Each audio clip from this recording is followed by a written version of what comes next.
Alright, hello guys, welcome back to this channel. This is Akingbola speaking. In today's video, I want to show you how you can add or remove a proprietor in a business name. So if you have done a business registration and partner is no longer maybe active, or partner wants to start his own business and all, and you guys agree that you want to remove a partner in the business, I'm walking you through how you can get that done on the CAC portal, right? So if this video looks like something that interests you and it's something like you'd like to carry out right now, you can do well to subscribe to this channel, give the video a thumbs up, and do well to follow us for more content like this. Without any further ado, let me just walk you through on my screen. So if you see my screen right now, I just want to quickly log into the CAC portal, right? So once you come to see, you click on the login option. Once you click on login, you put in your username and your password, you click on login, and then it will request for an OTP code to be sent to you. Once the OTP code gets to you, usually right now you can do that on the Authenticator app. So you just put in the OTP is one-time active or one-time password.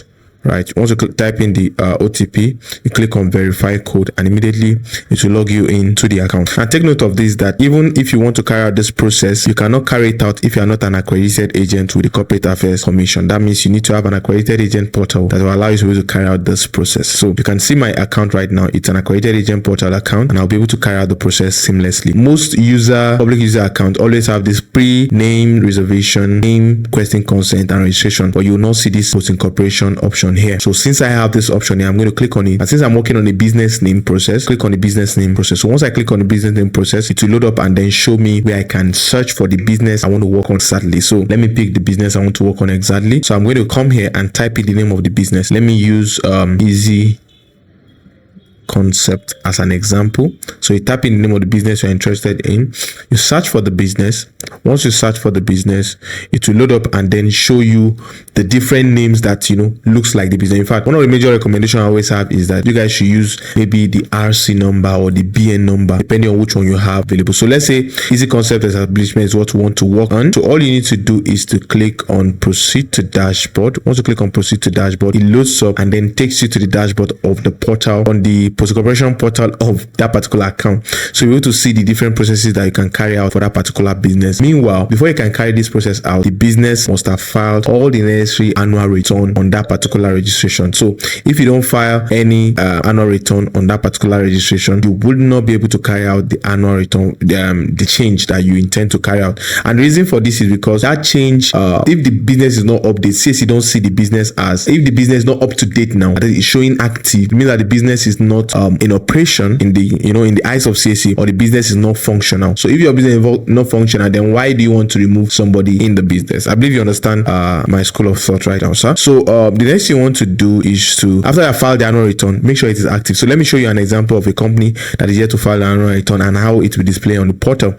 So for instance, this particular company I searched for just now has not filed annual return, and you see that it's not even showing the possible options, right, of what can be done on the company. So this is where everything should display, in this part where I see annual return. But right now it's insisting that, okay, you need to file an annual return before you can go ahead and do anything with this registration. So if that's the case, make sure that you have filed annual return. And before I even proceed, how do you file annual return for your company? How do you carry out annual return filing? So annual return filing is done by accredited agents with the CAC. So in carrying out annual return filing, you just have to reach out to an accredited agent to help you carry that out. So once you reach out to us, for instance, what we're going to do for you is to check the number of years that need to be filed for the business. Once we check the number of years that need to be filed, and we'll confirm that, okay, this year needs to be filed, we'll tell you what it will cost to do that, and then we'll file the annual return, and immediately the business will be made active. So let's say for a business that is active and is ready to carry out change, how will it look like? This is an example of a business that has just been registered last year or last 2 years and is completely filed all the necessary annual returns. So you can see all the different processes that can carry out change of principal, place of address, change of name, and change of object, and different other things. So what I want to do is to change the proprietor or partner's details. I believe you see that, change of proprietor or partner's details. So you can see that once I initiate the process, it will show here on pending approval. Once the process is queried, it will show up here. Once the process is approved, it will show up the process here. So all I need to do is click on start for change of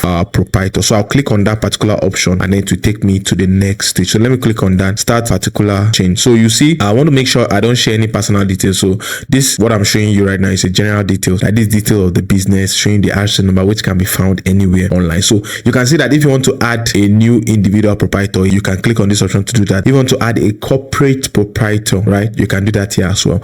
So if you want to remove as well, now removal option only comes for those who have more than one proprietor. I think for this particular business, it has just one proprietor, so I might not even get the option to remove anybody, because a sole proprietorship business to exist, it needs to have at least one person that will be in charge of the business. I believe you understand what I'm trying to say. So if I want to add in this particular instance, all I need to do is click on add individual proprietor. So let me click on add individual proprietor so that you see how to add the proprietor in the business. So you need to just put in the details of the person, right? Put in the name, the first name, the other names, the date of birth. Let me just put in something random, right? First name, you put it there. Other names, you put it there. Date of birth, put in something that is reasonable, and I think the person has to be over 18 years to be able to run something like this. So just select the date of birth. Once you've done that, you select the gender, male or female, the nationality, and don't forget that in Nigerian, a non-Nigerian business cannot be a business name. So you cannot have a non-Nigerian owning a business name here. So you just put your phone number, right? You put in your email address at gmail.com.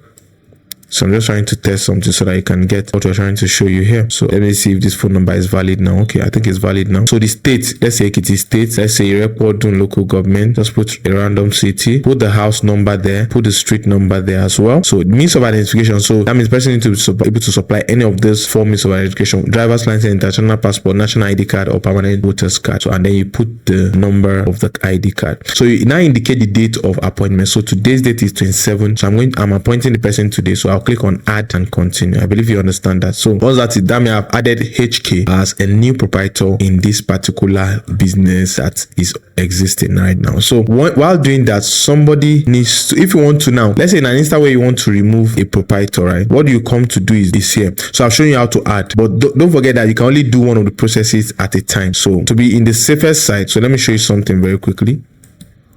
Now, once you see my screen now, if you want to remove a proprietor, you don't forget the proprietor would have been existing. So you just click on this select option. Once you click on it, it will pop out the already existing proprietors that you want to remove. So don't forget, you can only carry out this process once. So if you want to add, you add once and pay and then finalize. If you want to remove, you remove once and pay and then you finalize. So you cannot do the two processes, add and remove, at the same time. I believe you get that gist, right? So once you select this, you click on remove this proprietor, right? Once you are done with that, then you can scroll down, indicate the date of the change, the date you are carrying out that particular change. Once you indicate the date of the change, you can go ahead and authenticate the process. The person who will authenticate the process is an already existing proprietor of the business, right? So once you're done with that, the next thing you also want to provide is the ID card and the supporting documents. Supporting documents are optional. Maybe a letter that indicates that, oh, I'm no longer interested in the business. You understand? That's what you need, but it's optional.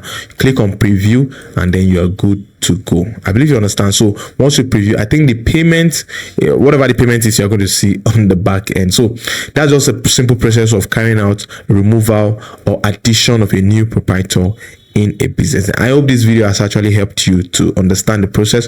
So in case you are looking for someone to help you do that, we at Charisnova Limited, we help with different processes, post-incorporated processes, incorporation processes as well. So you can do well to reach out to us. Our number will be in the description below. Do well to send us a DM right now and let us help you with the removal. My name is Akingbola Ezekiel, and I'm going to see you in the next one. Peace out.